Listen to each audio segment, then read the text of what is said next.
pour commencer, pourrais-tu te présenter, s'il te plaît?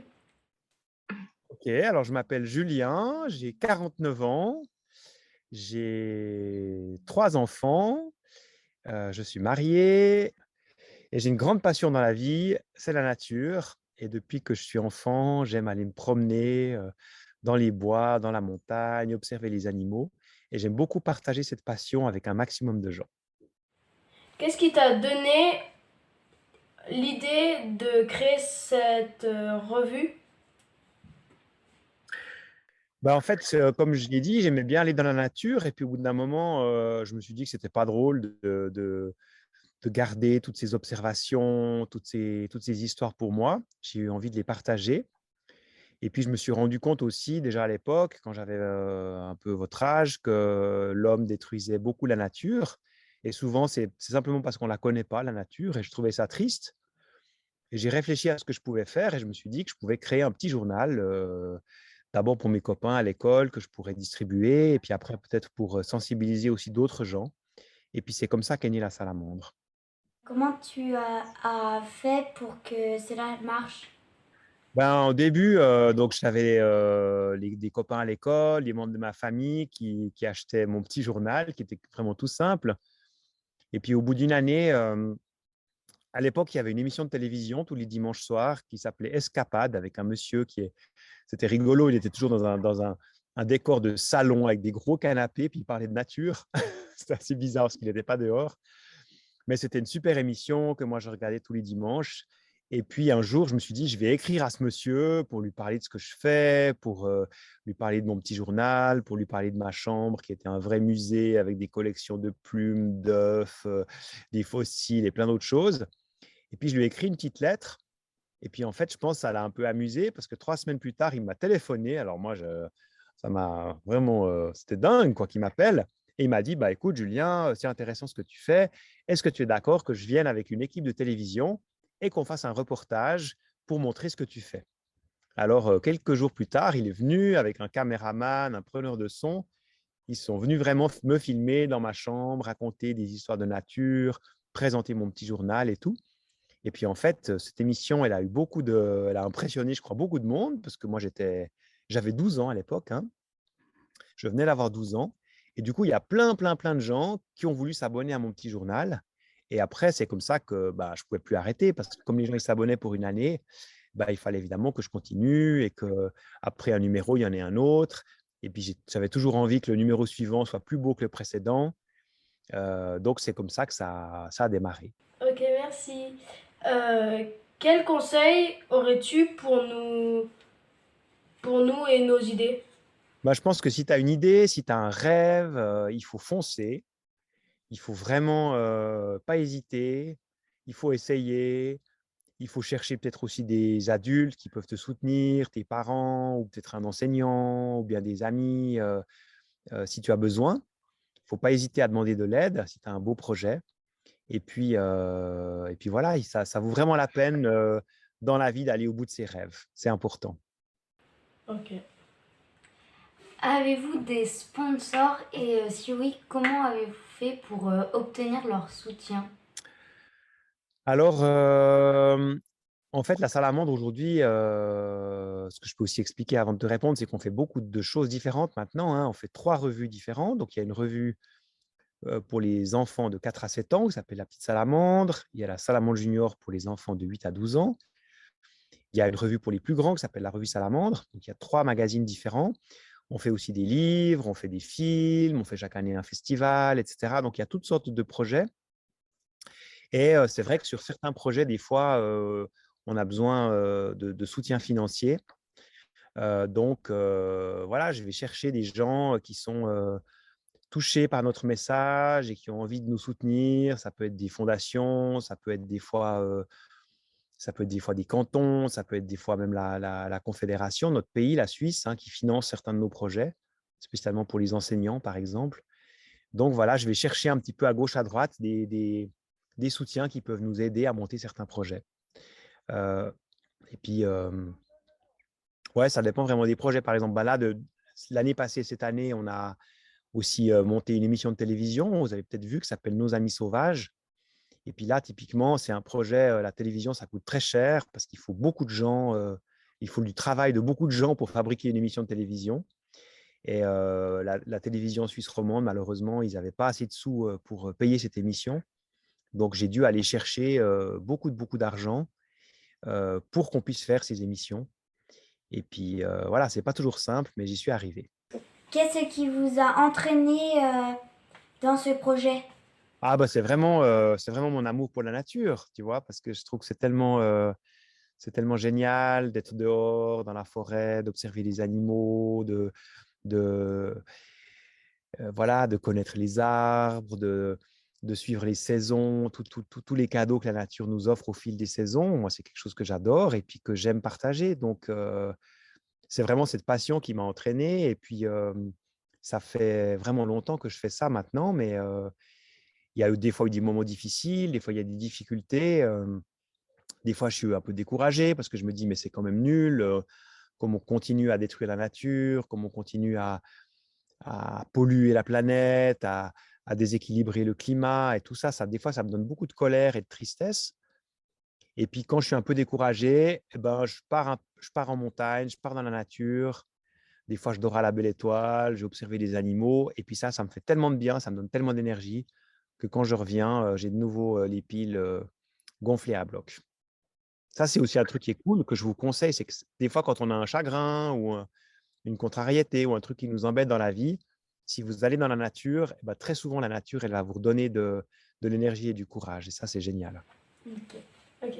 Euh, Qu'est-ce qui a été le plus difficile dans ton parcours? Bah, je pense qu'une chose qui n'est pas simple, c'est qu'à un moment donné, tu as un projet, tu es seul, et puis tu as envie, à un moment donné, comment je peux dire ça, ben, je suis arrivé un peu à la limite de ce que je pouvais faire tout seul.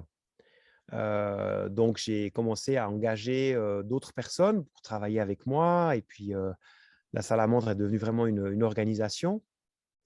Et puis ça, j'étais pas très préparé à ça. J'avais pas envie d'être un patron, d'être le chef des autres. Ça n'a pas été très facile de vivre ça. Et puis voilà, j'ai fait aussi des fois j'ai toujours, mon intention, c'était toujours de faire bien avec tout le monde, mais des fois, j'ai peut-être pas su non plus tout faire juste, quoi. Alors des fois, il y a des gens qui étaient fâchés contre moi, des fois, il y a des gens qui sont partis de la salamandre et tout. Enfin, il y a eu toutes sortes d'étapes. Ça fait très longtemps que ça dure, hein. Mais là, je suis content parce qu'on est dans une étape maintenant qui est très positive où on est 26 personnes à travailler à la salamandre. Et puis, c'est génial parce que c'est tous des gens qui sont passionnés, qui sont motivés, vraiment qui croient dans le message aussi qu'on veut transmettre. C'est ça le plus important.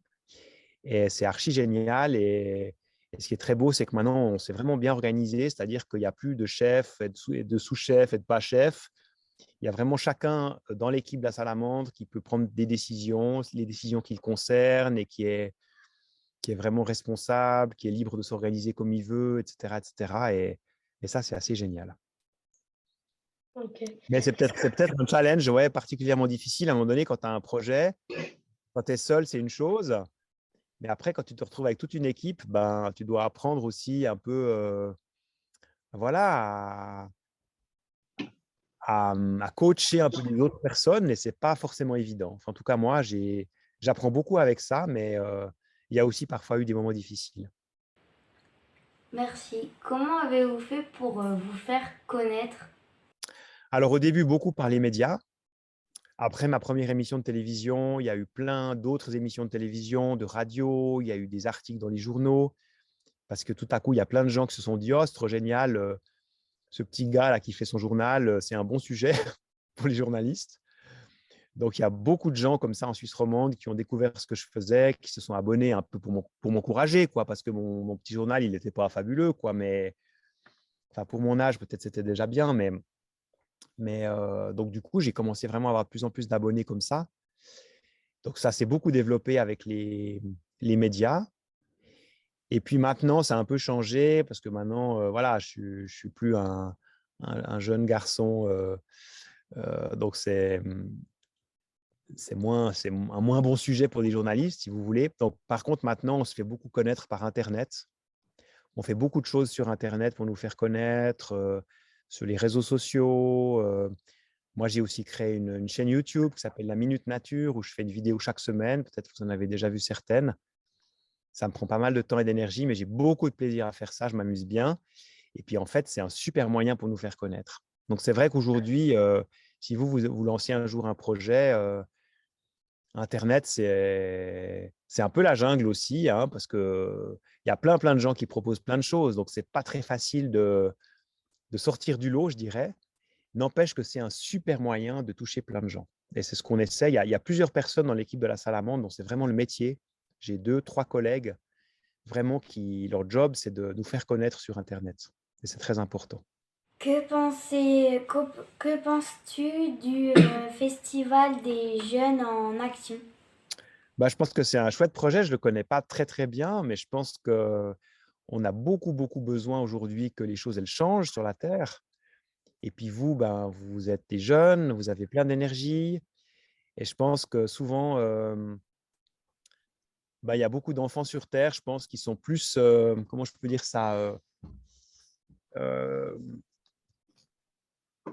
des fois, quand on grandit, on devient un peu idiot parce que on se coupe un peu des vraies réalités de la vie. On est dans un monde avec de l'argent, avec des choses virtuelles, et puis je pense que quand on est enfant, ben, en fait, on est plus juste, quoi. Et je pense que les jeunes, ils ont des grandes leçons de vie à donner aux adultes et puis spécialement aux gens qui gouvernent un peu la Terre, quoi. Donc le fait que vous soyez dans un projet comme ça et puis que vous ayez envie de, voilà, de faire votre part et de sensibiliser des gens et de monter des choses bien, bah, je trouve que c'est super. Je vous félicite. Merci. Merci. J'ai une autre question. Comment vous est venue l'idée du titre La Salamandre? Alors ça, c'est une histoire que j'ai souvent racontée. En fait, j'aimais bien aller me promener dans la nature un peu n'importe quand. Des fois, j'allais me promener la nuit ou le soir. Et puis, c'était un soir, donc je vais avoir 11 ans, j'avais mes bottes en caoutchouc, mon ciré jaune, et puis je suis parti dans la forêt avec ma lampe de poche. Ma maman, elle était cool parce qu'elle m'a laissé partir. Et puis, je regardais dans la forêt, dans le faisceau de ma lampe de poche, comme ça, je cherchais partout pour voir des trucs. Et puis, dans la forêt, la nuit, quand on se balade avec une lampe de poche, ben, on voit des trucs rigolos, on voit des limaces, on voit des escargots, peut-être une grenouille. Et puis, tout à coup, j'ai vu une bestiole incroyable qui était comme en plastique, quoi. Elle était noire avec des taches jaunes. J'ai l'impression que c'était un jouet en plastique. Puis en fait, elle a commencé à bouger. Alors, je me suis dit, mais non, c'est pas un truc en plastique, c'est vraiment un animal incroyable, comme un espèce de petit dinosaure noir et jaune. Et ça a été ma première rencontre avec une salamandre. Et cette rencontre m'a beaucoup touché parce que j'ai trouvé cet animal tellement incroyable. Et puis après, voilà, je me suis intéressé à sa vie, j'ai lu beaucoup de livres, j'ai découvert que la salamandre, il y avait des gens à qui elle fait un peu peur. Et puis, je me suis dit, bah voilà, c'est typique, quoi. C'est un animal. Des fois, on le tue parce qu'on pense qu'il est dangereux. C'est juste parce qu'on ne le connaît pas, alors que c'est une bête inoffensive. Donc, voilà, il faut que je défende la salamandre, que je défende les araignées, que je défende les chauves-souris. Et puis, du coup, ben voilà, je me suis dit, ben, c'est un tellement joli animal, ça va être le titre de mon petit journal. Voilà. Donc, c'est comme ça que j'ai choisi ce titre. Et puis, depuis, ça ne m'a pas quitté. Et puis, je suis hyper content parce que c'est vrai que c'est un animal un peu magique. Et peut-être qu'il m'a un peu porté chance. Merci. Merci beaucoup. Merci. Tu veux venir dire bonjour, Maya? Vous pouvez peut-être juste expliquer à Maya ce que vous faites, ça va l'intéresser. Moi, avec des amis, j'ai fait un projet qui s'appelle Mémo Déchets. Et c'est comme un memory, sauf que bah, c'est avec des déchets. Et dans une carte, donc il y en a double. Et dans une des cartes, il y a le nom. Et dans l'autre, il y a le temps de dégradation dans la terre. Et voilà. Et du coup, bah, il est super. Ça fait réfléchir les gens comme ça. Ouais, c'est une super bonne idée. Moi, j'avais l'idée de faire une chaîne YouTube pour parler un peu de la pollution et des solutions. Et avec les deux là, et du coup, voilà. Mais ça n'a pas trop marché, ça a un peu fait flop. Du coup, voilà, Ok. dommage. Moi, j'ai créé un jeu de cette famille zéro déchet. Donc en gros, c'est un jeu de cette famille banale, sauf que j'ai rajouté une règle où il y a des pièges et en fait, ces pièges-là, ce sont des déchets qu'il faudra ensuite mettre dans des poubelles que j'ai créées, 3 poubelles réutilisables, recyclables et compost. Donc par exemple la peau de banane, on va la poser bah, dans, dans le compost. Et puis les familles sont des produits, par exemple liquide vaisselle, il y aura le père bicarbonate, la maman huile essentielle, voilà, pour faire des recettes. Et puis les recettes sont vraiment utilisables en réel. Ok, donc c'est des recettes pour remplacer des produits polluants par des produits qui sont plus naturels. Oui, Exact. voilà. Ah, c'est super top, dis donc. C'est cool, hein? Ouais. On vous félicite. Quand tu as créé en gros un peu la maquette de ton journal, après comment t'as pu l'imprimer? Enfin, comment t'as... Il y avait quelqu'un qui l'imprimait. Ouais, alors au début, je faisais des photocopies. Je m'étais arrangé où ma maman, elle travaillait. Ils étaient d'accord que je fasse des photocopies puis que je les paye. Puis je les payais avec l'argent que les gens me donnaient pour le journal. Et puis après, en fait, j'avais un ami qui travaillait dans un magasin d'ordinateurs. Et puis, mais c'était il y a très longtemps, c'était en 1986. C'était un peu le début des ordinateurs personnels. Et il a trouvé ce que je faisais chouette et il a parlé à des gens de Apple. Et en fait, ils m'ont prêté d'abord un ordinateur en me disant, on va voir si tu arrives à faire ton journal avec. Et puis, du coup, j'ai commencé à faire mon journal sur ordinateur. Et puis, au bout de 3 mois, ils me l'ont offert parce qu'eux, ils étaient tout contents de dire qu'avec leur ordinateur, même un petit garçon, il arrivait à faire un journal. Donc, ils ont fait un peu de la pub avec ça. Et puis, du coup, voilà, j'ai continué comme ça avec l'ordinateur. Et puis après, petit à petit, j'ai arrêté les photocopies. J'ai trouvé un imprimeur, c'est-à-dire un monsieur dont le métier, c'est vraiment d'imprimer des journaux. Et puis, je lui ai donné des sous et puis lui, il a imprimé le journal. C'est parti comme ça. Merci de nous avoir accordé votre temps. Toute belle fin de journée alors. Hein. Bye bye. Merci, au revoir. Bonne continuation.